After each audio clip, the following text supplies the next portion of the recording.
Piltdown fut soi-disant découvert en 1912, le chaînon manquant de l'évolution, l'homme singe de Darwin.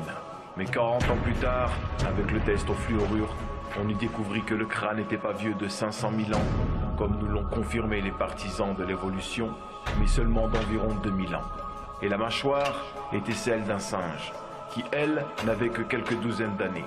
Examinées ensuite au microscope, les dents avaient été limées pour en donner une apparence humaine et badigeonnées au bichromate et au sel de fer pour en donner l'apparence d'âge ancien. La mâchoire avait été enterrée en vue d'être découverte. L'homme de Piltdown s'avéra être une fraude de A à Z. Ensuite, nous avons l'évolution prouvée par le fœtus. L'évolution prouvée par le fœtus est aussi une fraude, avec des croquis falsifiés qui ont servi de preuve à l'évolution, et toujours de façon intentionnelle dans le but d'égarer l'humanité de l'adoration d'Allah subhanahu wa ta'ala. Le prof Haeckel fut traduit devant le tribunal et reconnu coupable et avoua ses falsifications. Haeckel a dit: je suis condamnable à 100%, si ce n'était le fait que des centaines des meilleurs observateurs et biologistes se trouvent sous la même condamnation.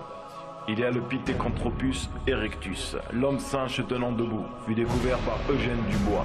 Tout ce qu'il nous montrait était un moulage en plâtre qu'il disait avoir fait à partir du crâne. Le fémur était humain. Le crâne à un singe appartenu à un grand gibbon, et non pas à quelques espèces d'hommes singes, ce qui n'empêche pas les évolutionnistes de continuer à utiliser cette découverte comme preuve de l'évolution. L'homme de Néandertal était un homme qui souffrait de rachitisme et de ostéoarthrite, qui est dû à son dos rond, tout un assortiment d'os, assemblé de telle façon que l'homme de Néandertal avait plutôt l'apparence d'un singe. Mais les savants modernes sont tout naturellement arrivés à la conclusion qu'il s'agissait là d'une erreur colossale. En d'autres termes, une manipulation intentionnelle pour toujours égarer l'humanité de l'adoration d'Allah subhanahu wa ta'ala.